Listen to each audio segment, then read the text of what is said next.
안디옥 교회의 선지자들과 교사들이 있으니 곧 바나바와 니게를 아는 시므온과 구레네 사람 루기오와 분봉왕 헤롯의 젖동생 마나엔과 및 사울이라. 주를 섬겨 금식할 때 성령이 이르시되 내가 불러시키는 일을 위하여 바나바와 사울을 따로 세우라. 이에 금식하며 기도하고 두 사람에게 안수하여 보내니라. 두 사람이 성령의 보내심을 받아 실루기아에 내려가 거기서 배 타고 구브로에 가서 살라미에 이르러 하나님의 말씀을 유대인의 여러 회당에서 전할세 요한을 수행원으로 두었더라. 온 섬 가운데로 지나서 바보에 이르러 바예수라는 유대인 거짓 선지자인 마술사를 만나니 그가 총독 서기오 바울과 함께 있으니 서기오 바울은 지혜 있는 사람이라. 바나바와 사울을 불러 하나님의 말씀을 듣고자 하더라. 이 마술사 엘루마는 이 이름을 번역하면 마술사라. 그들을 대적하여 총독으로 믿지 못하기 힘쓰니 바울이라고 하는 사울이 성령이 충만하여 그를 주목하고 모든 거짓과 악행이 가득한 자요 마귀의 자식이요 모든 의의 원수여 주의 바른 길을 굽게 하기를 그치지 아니하겠느냐. 보라, 이제 주의 손이 내 위에 있으니 네가 맹인이 되어 얼마 동안 해를 보지 못하리라. 즉시 안개와 어둠이 그를 덮어 인도할 사람을 두루 구하는지라. 이에 총독이 그렇게 된 것을 보고 믿으며 주의 가르치심을 놀랍게 여기니라. 사랑하는 우리 성도님들, 무더운 여름에 건강하게 잘 계십니까? 제가 요 며칠 동안 휴식을 취한다고 큐티를 올리지 못했는데요. 제가 큐티를 올리지 못하는 동안 안식이 안 되고 마음이 좀 불안하더라고요. 왜 그러냐면 우리 성도님들이 며칠 이게 큐티를 안 하는 동안 또 말씀이 또 해이해지고 또 말씀에서 떠나지 않을까 싶어서 제 마음에 좀 안식이 안 되는 게 있었습니다. 그런데 오히려 새벽 큐티 설교를 다시 시작하고 이렇게 설교의 자리에 돌아오니까 제 마음에 좀 안심이 되고 좀 기쁨이 좀 있습니다. 그래서 이제 우리 다 같이 다시 한번 말씀을 다잡고 우리 빡세게 이제 큐티를 다시 시작하려고 하는데요. 오늘 8월 2일 새벽 큐티 설교 시작을 하겠습니다. 여러분들께서도 요즘 느끼시겠지만 최근 들어서 화성 탐사에 대한 이야기가 많이 나오고 있거든요. 그런데 그런 생각 안 해보셨습니까? 인류가 달을 탐사한 것도 얼마 안 된 일인데 왜 갑자기 화성 탐사에 열을 올리는 걸까? 그런데 이게요, 우주에 대한 단순한 호기심이나 위대한 모험심 때문이 아니고요. 지금 우리가 사는 이 지구가 굉장히 비관적인 상태가 된 거예요. 그러면 지금 지구가 얼마나 심각한 상태인지 아십니까? 최근 들어서 뉴스를 보면 지구가 지금 얼마나 이상한지 이 구체적인 이야기들이 나오고 있는데요. 예를 몇 개 들자면 최근에 중국에서 이전에 경험한 적이 없는 대홍수가 일어났습니다. 그러니까 학자들이 말하길 1년에 내리는 비의 양이 고작 사흘 만에 한꺼번에 쏟아진 거예요. 그러니까 이 정도의 홍수는 예측의 범위를 넘어선 홍수라서 예전 데이터에 기반해서 만들었던 댐도 무너지고 도시의 기반 시설이 전부 다 물에 잠겼습니다. 그러니까 중국이라는 것도 시스템이 있는 나라라서 뭔가를 만들 때 터무니없이 만드는 게 아니라 이전에 쌓였던 데이터를 기반으로 만들거든요. 그러니까 이전에 비가 이쯤에 내렸던 양을 계산해서 만드는 겁니다. 그런데 지금 내린 홍수는 천년의 데이터에는 없는 대홍수였다는 거예요. 그리고 지금 독일은요, 100년 만에 기록적인 폭우가 쏟아졌는데 비가 얼마나 내렸는지 물이 땅을 쓸고 내려가면서 지반이 무너졌어요. 근데 그 모양이 어떻냐면 아예 땅이 녹아버린 것처럼 완전히 무너져 내린 거예요. 그런데 지금 세대는 이런 광경을 본 적이 없습니다. 그런데 이게 지금 독일만 이런 게 아니고요. 유럽 전역이 이런 홍수 피해를 동시다발적으로 겪고 있어요. 그런데 이게 보통 일이 아닙니다. 만약 이런 현상이 1년에 한 번 겪고 지나가는 일이면 참 별일이다 이러고 말 텐데 지금 이건 지구 자체가 예측이 안 되는 격변 속으로 들어간 거예요. 그러니까 데이터에 없는 일들이 자꾸 일어나는 겁니다. 이 말 뜻이 뭐냐면 지금 지구의 지형 자체에 뭔가 우리가 알 수 없는 지각 변동이 일어나고 있는 거예요. 지금 이런 일들이 일어나면서 수심은 높아지고 땅은 점점 사라지고 있는데 아예 인도네시아 같은 경우는요. 자카르타의 땅이 물속에 잠기는 추세를 포착하고 아예 수도 자체를 옮기기로 결심을 했습니다.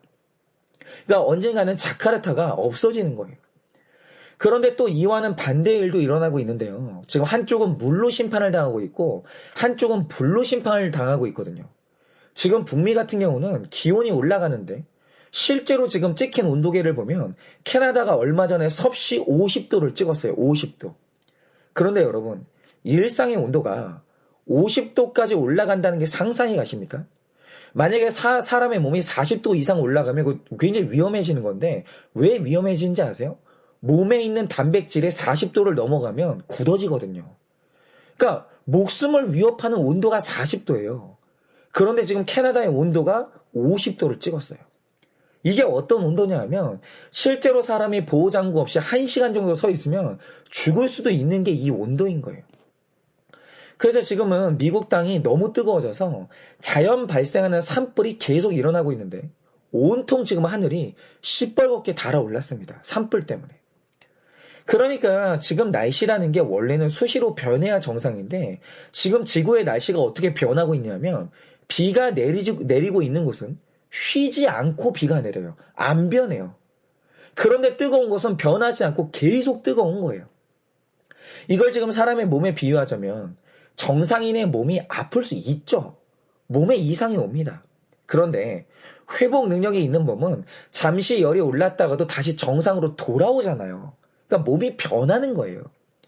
그런데 지금 지구가 심각하게 고장났다는 게 몸을 망가뜨릴 수 있을 만큼 열이 올랐는데 열이 안 떨어지는 거예요. 그래서 마다가스카르 같은 경우는 아예 강 자체가 증발이 돼서 강이 있던 자리가 사막이 됐어요. 이런 경우는 없었거든요. 강이 말라서 사막이 될 정도로 지금 지구 자체가 고장이 난 겁니다. 그런데 이런 모든 현상이 왜 일어나냐고 하면 이게 자연현상이 아니고요. 이게 인재예요. 우리가 20년 전부터 부르짖었던 것처럼 미친 듯이 탄소를 배출하고 오존층 파괴되면서 지구의 온도가 약 2도 정도 올라갔는데 이걸 온난화라고 하거든요. 2도 올라가는 게. 그런데 20년 전에 자연을 파괴한 결과가 지금 이런 식으로 나타나고 있는 거예요. 그런데 지금 뭔가 결정권을 가진 30대 이상의 세대가 지금 굉장히 중요한 세대인데요. 이게 왜 중요하냐면 제가 말씀드렸듯이 어떤 몸도 아플 수 있어요. 다만 그 몸의 회복 능력만 있으면 우리가 조금 아파도 우리는 그 몸을 정상이라고 하는 거예요. 그런데 어떤 사람을 보면 아픈 게 문제가 아니라 이제 아예 회복의 능력이 상실된 사람이 있다라는 거죠. 우리는 그런 몸을 보고 시한부 인생이라고 하는 거예요. 이제 죽음이 결정이 된 거죠. 여러분 회복 능력이 상실된 상태에서 아프면 이제 죽는 거예요. 여러분 마찬가지로 이전의 지구는 많은 문제가 있었지만 생태계가 파괴된 게 아니었기 때문에 회복의 능력이 있었어요. 그러니까 좀 온도가 올라가도 홍수가 와도 지구 자체는 회복의 능력이 있었다라는 거죠. 그런데 이제 과학자들이 이 모든 현상에서 심각하게 보는 게 뭐냐면 지금 지구에 회복 능력 자체가 사라지고 있다라는 거예요. 그런데 제가 알기로 대부분의 학자들이 지금 동의하는 게 뭐냐면 지구의 회복 능력이 완전히 사라지기까지 이제 약 10년 남았다라는 거예요. 10년. 정말로요. 이거밖에 안 남았어요. 그러니까 지금 어떤 조치 없이 이대로 10년을 더 가면 이제 지구는 회복이 안 돼요. 그 능력이 상실되는 거예요. 그런데 회복 능력이 상실된 이 지구에서 이제 어떤 일이 벌어질지는 아무도 모르는 거예요. 예측이 안 되는 겁니다. 그러니까 사실 지금 우리가 생각하는 것보다 환경학자들은요, 굉장히 위기감을 느끼고 있어요. 그래서 지금 심각하게 얘기되는 게 뭐냐면 지구를 버리고 화성에서 사는 화성 탐사까지 벌어지고 있는 거예요. 왜냐? 지금 지구 말고 인간이 살 수 있는 행성이 인나를 탐사하고 최악의 경우에 그곳으로 이주할 준비까지 하고 있는 겁니다. 그러면 누군가는 말하기를 그러면 지금 당장 탄소를 줄이고 개발 속도도 늦추고 생활 방식을 바꾸면 되지 않냐? 이렇게 말할 수 있죠. 해답은 다 알고 있죠. 그런데 왜 지구의 미래가 비관적인지 아십니까? 다 알아요. 뭘 해야 되는지 압니다. 문제도 알아요. 근데 그게 지금 안 되고 있다는 거예요. 그러면 이게 왜 안 되는지 아십니까? 거기 중심에 돈이 있는 거예요. 여러분 그래서 성경이 말하길 만악의 근원이 돈이고 돈 때문에 사람이 망한다는 말이 그래서 나오는 거예요. 예를 들어서 지금 개발도상국 같은 경우는 제조업을 해서 먹고 살기 때문에 그 나라들에서 탄소를 뿜어내고 있는데 지금 우리 지구를 위해서 탄소를 줄이자고 하면 이게 무슨 뜻입니까? 이게 저개발 국가의 수익이 줄어드는 거예요. 그리고 지금 추운 지역들은 그게 다 못 쓰는 땅이거든요. 이 동토들은. 그런데 지구가 따뜻해지면서 그 땅들이 녹고 있어요. 그럼 이제 그 땅을 농지로 쓰면서 돈을 벌 수가 있는 거예요. 그래서 지금요. 지구가 따뜻해지는 걸, 그리고 빙하가 녹는 걸 반기는 나라들이 많은 거예요. 그러니까 우리가 지금 지구를 살리기 위해서는 뭔가 할 수 있는 시간이 10년 정도 남았는데 서로의 이해관계, 더 정확히 말해서 지금 지구촌이 돈이 포기가 안 되는 거예요. 그래서 지금 뭘 해야 되는지는 알고 있고 얼마나 심각한지도 아는데 아무것도 결정을 못 하는 거예요. 그러니까 앞으로 지금 이 10년 사이에 뭔가 하지 않으면 우리 다음 세대는 어떻게 될지 모르는데 만약 이 지구에 생명이 멸종한다고 하면 그건 엄밀히 말해서 기후변화 때문에 멸종하는 게 아니고요. 지구는 충분히 경고를 하고 기회를 줬는데도 인간이 결정을 하지 못해서 욕심을 내려놓지 못해서 멸종하는 거예요. 그래서 훗날 혹시라도 인류가 살아남게 되면 이 세대를 굉장히 미련한 세대라고 그렇게 기록할 가능성이 있는 거죠. 그런데 여기서 중요한 건 이겁니다. 지금 지구가 얼마나 심각한지 과학자들은 다 알아요. 그래서 지금 뭘 해야 되는지도 알고 뭐가 옳은지도 알아요. 그러니까 전기차도 만들고 환경운동도 하고 친환경 사업도 하는데 여기서 중요한 건 뭐냐? 아무도 결정을 안 한다는 거예요.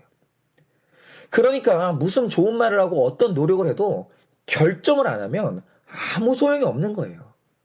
여러분 결정하지 않는 모든 구호는 다 허무한 겁니다. 그런데 우리가 여기서 영적인 측면을 보자 이거죠. 여러분 오늘 말씀 4절을 보면 이 바울과 바나바 두 사람이 성령의 보내심을 받아 실루기아에 내려가서 거기서 배를 타고 구브로에 간 다음에 살라미로 갔어요. 그래서 거기서 유대인 선교를 한 다음에 이 바보라는 곳에 이르렀는데 이 표현이 저는 참 중요하다고 생각하는데요. 왜 성령이 두 사람을 보낼 때 이렇게 여러 지역을 거쳐가게 하셨습니까? 하나님이 그들이 지나가는 땅들마다 기회를 주신 거예요. 어떻게 하면 삶을 돌이켜서 지옥을 피할 수 있는지, 어떻게 하면 영생을 얻을 수 있는지 경고를 하시면서 계속 기회를 주시는 거예요. 여러분, 하나님은 침묵하신 적이 없어요. 창세 이래로 하나님이 구원의 길을 막은 적이 없습니다. 하나님은 늘 기회를 주셨고 말씀을 하셨어요. 그리고 오늘 그런 기회를 얻었던 대표적인 사람이 누구냐면 총독 서기오 바울이에요. 그런데 저는 이 사람이 우리 죄인들의 대표라고 생각하는데요. 여러분 성경이 계속해서 말하는 인간을 생각해 보세요. 여러분 인간이 희망적인 존재입니까? 절망적인 존재입니까? 여러분 이것에 대한 성경의 답이 뭐냐면 인간은 절망적인 존재예요. 그러면 얼마나 절망적인 존재입니까? 제가 아까 지구에 대해서 말씀드린 것처럼 사람이 죄를 짓고 스스로 회복할 능력이 있으면 소망이 있는 존재가 맞아요. 그리고 사람에 대해서 그렇게 보는 관점이 바로 행위 구원을 부르짖는 율법주의예요. 죄를 지었어도 네가 마음만 먹으면 네가 구원받을 수 있고 너는 회복할 수 있다라는 거죠. 그러니까 구원 못 받으면 전적으로 네 책임이라는 거예요. 그런데 여러분 성경은요. 사람에 대해서 그렇게 말하지 않아요.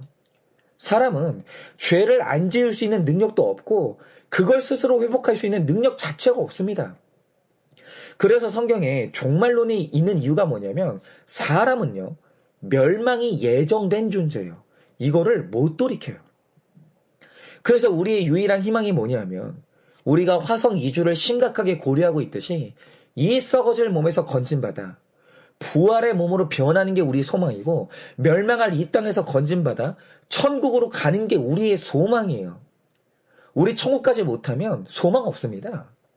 결국 이 땅도 무너지고 우리의 육신의 장막도 다 무너져요. 그 예정된 일입니다. 그런데 이게 가능하려면 노력이 아니라 하나님으로부터 구원을 받아야 되기 때문에 우리가 복음 듣고 예수님을 반드시 만나야 되는 거예요. 그런데 중요한 사실이 뭐냐? 오늘 성령님께서 서기오 바울을 사랑하사 그를 건지시려고 복음 들을 기회를 주셨어요. 구원받을 기회를 주셨습니다. 그런데 바로 여기에 심각한 문제가 있었는데 그게 뭡니까? 6절 말씀처럼 바로 그 사람 옆에 바예수라는 유대인 거짓 선지자 마술사가 딱 붙어 있는 거예요. 그런데 여러분, 왜 권력자의 옆에 마술사가 있는지 아십니까? 여러분도 아시겠지만 권력이 센 사람일수록 그 옆에 돕는 사람이 많은데 지성인만 있는 게 아니에요. 여러분, 권력자들 옆에 꼭 있는 게 뭔지 아십니까? 나를 위해 초자연적으로 복을 빌어주는 종교인이 반드시 있어요. 우리가 몰라서 그렇지 모든 권력자들은요, 나를 돕는 이 종교인이 반드시 있습니다. 그런데 여러분, 왜 그들이 종교인을 둡니까? 간단하죠.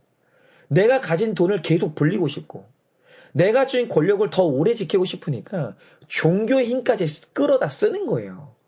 세상에 좋다는 힘은 다 동원하는 겁니다.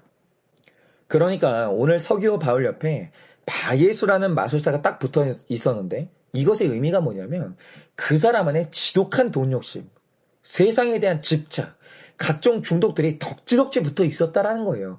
그러니까 마술사까지 옆에 두고 그것들을 지키려고 하는 거죠. 그런데 오늘 말씀에 서기오 바울이 또 지혜로운 게 이 사람이 복음을 들었는데 듣는 순간 이게 또 보통 내용이 아닌 거예요. 우리는 다 죄인이기 때문에 지옥에 갈 수밖에 없지만 우리를 구원할 예수님이 있다는 소식을 듣는데 이게 바예수는 심각하게 들렸어요. 그러니까 그가 사도들을 초청해서 말씀을 듣는 겁니다. 그런데 오늘 여기서 우리가 주목해야 될 게 뭐냐? 자, 제가 앞서서 말씀드린 것처럼 지금 지구가 심각한 위기라는 건 상식이고 과학이에요. 다 알려진 사실입니다. 그래서 모든 사람들이 이걸 우습게 여기지 않아요. 다들 이 사실 앞에서 위기감을 느끼고 그래서 전기차 만들고 친환경 에너지를 만들면서 애쓰고 있는 게 사실이에요. 그런데 동시에 일어나는 일이 뭐냐? 그러려면 지금 불가피하게 잠시는 돈을 포기해야 되는데 막상 지구를 위해서 손해보고 돈을 포기하겠다는 사람은 아무도 없는 거예요. 그러니까 지금 지구가 이 두 가지 욕심과 위기 사이에 딱 껴있는데 지금 서기오 바울의 형국이 그래요. 복음을 들으니까 나는 절망적인 죄인이라고 하는데 이게 들리는 거예요. 믿어지는 겁니다. 그래서 사도들을 자기 앞에 불렀어요. 그런데 진짜 신기한 게 뭐냐면 또 사도들을 부른 자리에 바예수라는 마술사도 그 옆에 두고 있는 거예요. 그러면서 복음도 열심히 듣는데 8절 말씀처럼 복음을 대적하는 바예수의 말도 열심히 경청하는 거예요. 그래서 나온 결과가 뭔지 아십니까? 오늘 말씀 이후로 서기오 바울의 기록이 성경에 없어요. 이 말 뜻이 뭐냐면 이 사람이 구원받지 못했을 가능성이 크다는 거예요. 여러분, 바로 이겁니다. 오늘 서기오 바울이 사도와 마술사를 곁에 두고 두 사람의 말을 다 경청했는데 어떤 사람들이 이걸 일컬어서 뭐라고 하냐? 이걸 균형이라고 말하는 거예요. 양쪽 얘기를 다 듣고 있는 거죠. 그런데 여러분, 이건 균형이 아니에요. 예를 들어서 내 앞에 왼쪽과 오른쪽 길이 있는데 양쪽 길은 다시는 만나지 못하는 길이거든요. 그런데 어떤 사람이 양쪽 길 앞에서 계속 서 있는 거예요. 그럼 여러분, 이게 균형입니까? 이건 균형이 아니라 방황이에요. 균형이란 뭐냐? 자전거를 탄 사람이 방향을 결정하고 앞으로 가는 과정에서 넘어지지 않게 하는 노력이 균형이에요. 먼저 결정하고 그 다음이 균형이라는 거죠. 그런데 전혀 다른 양쪽 사이에서 방향 자체를 결정하지 않고 그 중간에 서 있는 건 균형이 아니라 방황이에요. 여러분, 결혼이 뭡니까? 결혼의 본질은 결정이에요. 여러분, 세상에 여러 남자 여러 여자가 있지만 그 중에 한 명을 결정하는 게 그게 결혼이에요. 그런데 여러분, 결혼을 한다고 결정하는 게 균형을 잃은 겁니까? 아니죠.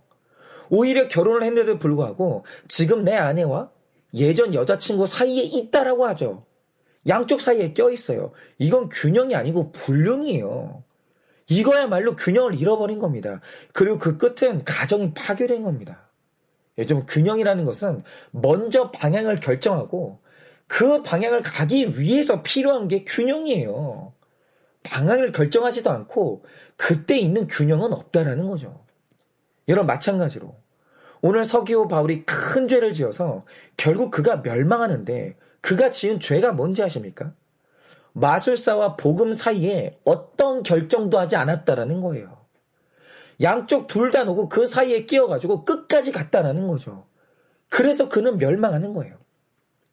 여러분, 결정하지 않는 모든 고민은 망상이고 허무한 거예요. 여러분, 우리가 지금 이 지구가 지금 우리에게 10년을 줬어요. 그리고 우리에게 마지막으로 주는 숙제가 뭔지 아십니까? 돈도 벌면서 환경 지키는 일은 지금 상황에서 불가능해요. 그러니까 지금 너희가 살고 싶으면 둘 중에 하나는 선택하라는 거예요. 계속 돈을 벌면서 나중에 너희 다음 세대의 멸망을 초래하든지, 지금 너희가 잠시 돈을 내려놓고 다음 세대의 미래를 열어두든지 둘 중에 하나를 택하라는 거예요. 결정을 안 하면 아무것도 안 되는 거예요. 그런데 지금 우리가 보여주는 모습이 뭡니까? 지구가 위기래요. 10년밖에 안 남았답니다. 그래서 전기차도 만들어요. 그런데 돈 포기하는 사람이 없어요. 서로 어떤 결정도 안 하는 거예요. 그러면 이게 이제 어떻게 되냐? 멸망하는 겁니다. 그런데 영적인 생활을 이런 식으로 하는 분들이 있다라는 거예요. 여러분, 저는요, 기복도 좋고 구원도 좋은 사람이에요. 저는 그런 사람입니다. 그런데 성경이 정확하게 말하는 게 뭔지 아십니까? 제가 다시 말씀드리지만 돈이 나쁜 게 아니에요. 아니, 돈이 없으면 우리는 어떻게 먹고 살 거며, 우리가 살 집은 어떻게 마련할 거며, 교회는 어떻게 유지하며, 선교는 어떻게 할 거예요. 여러분, 돈의 생명이고 돈이 되게 중요해요. 근데 문제는 돈이 아니라 기복신앙이 문제인 거예요. 어떤 경우에도 우리의 인생의 목적은 돈이 아니라 구원이고 거룩이에요. 돈 중요하다니까요. 그런데 여러분, 우리 신앙인들은 돈이 제일 중요하지 않아요. 우리 인생의 목적은 구원이고 거룩이에요. 그래서 돈이 정말 중요하지만 내 거룩을 위해서라면 그 돈을 나눠야 될 때도 있고 더 벌 수 있는 기회를 내려놓을 때도 있는 거예요. 그러다가 많이 주시면 감사하죠. 돈을 많이 벌면 감사한 거예요. 그런데 이 돈이 나에게 쏟아져 들어오면 이 돈의 의미가 뭔지를 분별해야 되고 그렇게 가야 되는 겁니다. 그런데 기복신앙의 목적은 돈이에요. 다른 게 없어요. 그냥 돈이에요. 그래서 기복신앙을 포기하지 못하겠으면 막말로 교회를 떠나서 복 빌어주는 종교로 가면 되는 거예요. 왜냐하면 여러분, 그냥 기복신앙 포기 못하고 교회에 있잖아요. 그래봤자 천국 못 갑니다. 기복신앙으로는 천국 못 가요. 그런데 내 인생의 목적이 구원이면 기복신앙은 이제 버리셔야 되는 거예요. 결정해야 되는 겁니다. 그런데 제가 예전에 어떻게 했냐면 저는 구원이 분명히 좋아요. 천국 가고 싶은 거예요. 그런데 돈도 좋은 거예요. 여러분, 이건 균형을 가진 게 아니고요. 세상에서 욕심이 제일 많은 거예요. 그래서 제가 어떨 때는 구속사를 말하는데 또 어떨 때는 기복도 말하는 거예요. 그런데 예전에 저는요, 이걸 균형이라고 포장한 거예요. 그런데 여러분, 이건 균형이 아니고요. 그냥 목회 철학이 없어서 방황을 한 겁니다. 그런데 어느 날 제 인생의 방황이 끝나고 드디어 균형을 찾은 이유가 뭐냐면 이제 내가 가야 될 방향을 정한 거예요. 저는 인생의 결정이 있었어요. 저는 이제 다른 길이 없습니다. 그런데 이렇게 구속사로 내 방향을 결정하고 나니까 이제야 균형이 생기더라고요. 이제 유혹에서 좀 강해지는 것 같아요. 완전한 건 아니지만 이제 유혹을 이길 힘이 조금 생기는 거예요. 그런데 어떤 분들을 보면 저와 같이 이 방황을 하시는 분들이 있어요. 그러니까 우리가 가치관을 딱 정하고 세상을 분별하는 건 상관이 없는데 뭔가 결정한 것도 없이 교회 와서 말씀도 듣지만 세상 가치관도 그냥 다 받아들여요. 근데 이게 뭐냐면 복음을 대적하는 마술사 바예수도 곁에 두고 복음을 말하는 사도도 곁에 두는 건데 여러분, 이건 균형이 아니에요. 지금 여러분은 방황하고 계시는 거고 속고 계시는 거예요.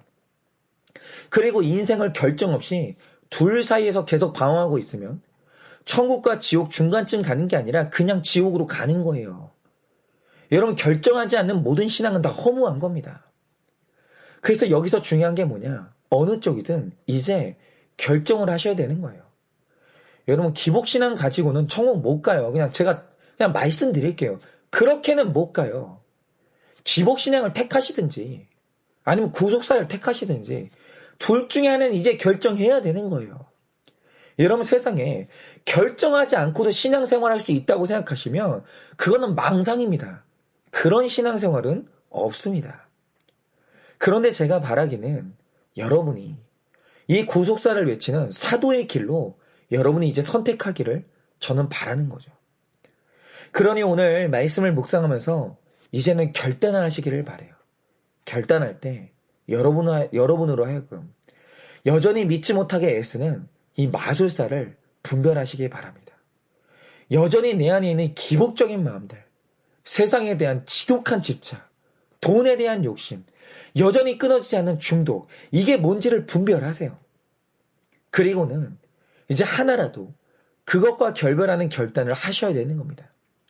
그래서 이제 거짓된 균형이 아니라 진짜 결단이 있는 진짜 균형을 이루셔서 확신과 평안한 가운데 여러분의 남은 인생을 힘있게 전진하시기를 예수님의 이름으로 축원을 드립니다.